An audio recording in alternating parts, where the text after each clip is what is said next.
Hello, I'm ibxtoycat and welcome back to another secret feature video. These are videos I make on my channel every single time an update comes out for Minecraft on the console to let you know about features that were included in the update but that weren't included on the official changelog. The reason these are so-called secret features is because the only way to find out about them is to either, stumble across them randomly in the game yourself, which you might not have done, or to watch one of these videos. And yeah, these are usually really fun to hunt for. Some updates have a whole bunch, some updates have very few, but they're usually kind of fun and hard to find because, again, most people won't come across them normally. That's why they managed to get excluded from the changelog, and that's why in today's video I'm going to be showing you 5 secret features in this latest update, which were all really tricky to find and which you probably haven't stumbled across yourself yet, I don't think anyway, and hopefully you do all enjoy this video going over them. So like this video if you do like it, because it helps out the channel, and let's say you do like the secret feature videos. It's so cool that this is one of the longest running series on the channel, and also it's so great that even in an update like this one, where I think they were sure they didn't find, I imagine they were pretty sure they put everything on the changelog, there's still a couple of things they must have changed really early on and entirely forgotten about, like the very first one here, which is a new type of tree. So they did mention 2 types of trees on the changelog. There is the fallen tree, which looks something like this, and there is a dead tree, which has no leaves whatsoever. They're really, really rare occurrences, and they just make forests that little bit more exciting. Well, as well as that, we have a new type of tree, so as well as dead and as well as fallen, we have a type of tree called, well, I don't know if it has a name, but we have trees with vines on them as well. So again, this is a dead tree with some vines, but you can also find regular trees that will look like something like that, with just vines naturally spawning on them. But to find another one, in case 2 examples isn't enough,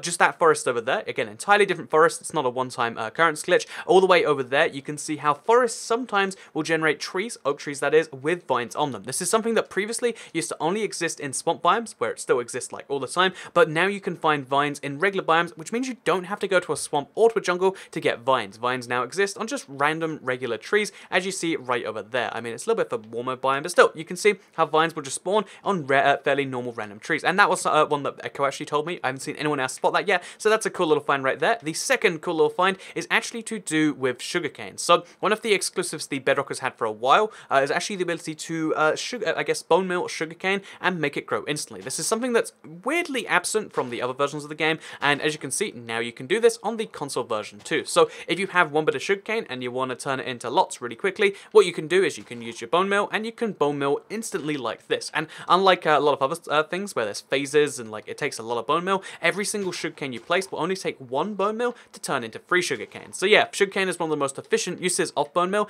If you need to go for it fast, that's one of the best ways you can use your bone meal. A cool little fact about this update, if you ask me. The third little secret feature in this update is actually to do with shrubs and dead bushes. So I have them both in my inventory because I get them mixed up. I'm pretty sure the dead bush is the desert one or the sand-based one. You can only place those on sand blocks, and then the shrub is only placeable on grass blocks. So yeah, basically in this latest update, they decided to change the shrub texture very slightly so that instead of being pretty much the same as the dead bush, in fact, I think it was exactly the same as the dead bush, they've now made it so that the shrub is very clearly a dead, piece of plant life, whereas the dead bush is like a wilted out, I guess, deserty kind of thing. You can see there's a distinct difference, and now these 2 items look distinct. Here's one, here's the other, and yeah, this is something that has only changed this update. I heard some people say, no, it's been like this forever, but that's the crazy thing about secret features. People send me secret features that don't exist all the time, and people refute all the secret features saying, no, that definitely was like that last update. I checked on my Switch, which has TU59 right now, and yeah, the Switch does not have these colored bushes. These were just added in the update. So now if you have a grass-based building, you can now shear all of these up, and you have a slightly different block to play with. Is it a worthwhile block? That's something I guess you have to decide yourself,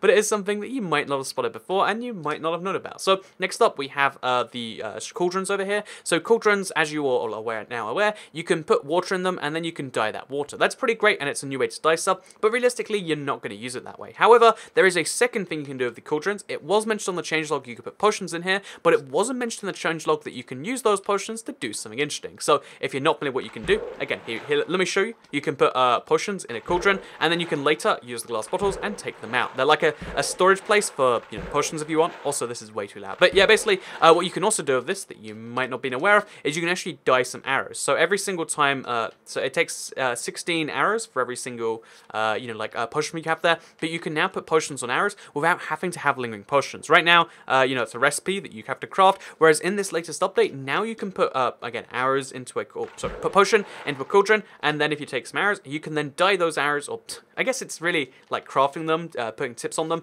and that means that you can have arrows of healing, arrows of arrows of harming. You can have arrows of anything by taking the potion, putting it in there in its non-splash or non-lingering variety, and now there is an easier way to go straight from the potion to the arrow in a way that you couldn't do before. Again, most people don't really use these arrows in survival, but if you do, and if you think they're cool, I think they are personally. Like, look, I can hit myself and regain health that way. It's not a good idea, but it's an idea. So yeah, that's a thing you can do. I think it's kind of cool, and now that's a different way you can do things. So moving on to the 5th secret feature. This is one I'm not sure about, so we've got like only 5 because this one might not be true. I want your kind of opinion on this one because in the Bedrock version, the Nether brick is very slightly brighter than it is elsewhere, at least according to the Minecraft wiki. That's right, check this one out. And as you can see, this isn't an especially bright block. It looks really bright to me, and it could just be that, like, you know, my gamma settings mean that, like, it's only on 80%, but like if you look, this block is like absurdly bright. If you go to 100 gamma, you're like, that is so bright. But yeah, basically, this looks a lot brighter than the previous update to me. Again, I checked on my Switch, which has TU59.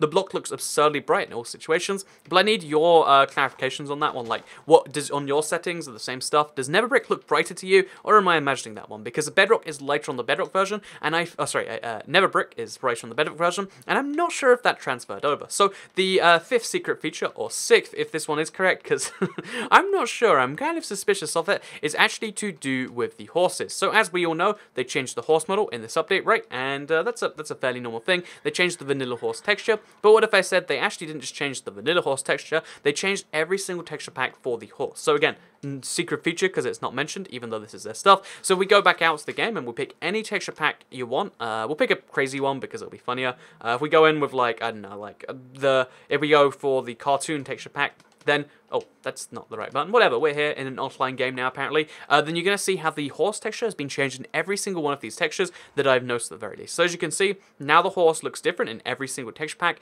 The horse isn't just changed in vanilla. The horse's model and the horse's default look has changed for every single texture pack, and that's something that's in this update that I didn't notice, and maybe you didn't either. So yeah, there are 5 secret features, plus a 6th one, maybe. Again, I'm not even certain in this update that maybe you didn't know about, maybe you did know about, but I'd love to hear in the comments down below if you like the secret feature video. By the way, like if you liked it, share if you really liked it, and subscribe if you're new around here, because I make videos like this one every single day on my channel, and if you subscribe, you'll see them daily on your homepage. Thank you very much for watching it. I'm looking for more secret features now, but I really think it's, because it's such a, I guess, again, a medium-sized / small-sized update, I feel like that means that the number of secret features are kind of limited in it for that reason, but I'm still very excited about the future, and I might upload another one if we find more secrets, but realistically, yeah, I'll let you know more secrets as soon as secrets come out. I immediately make these secret feature videos, and that means that the bigger Ocean Aquatic update is going to have its own list of features, which we'll be going through on this channel. So I hope you do all enjoy this video. Like if you liked it, share if you really liked it, subscribe if you're around here, and I'll see you all next time. Goodbye.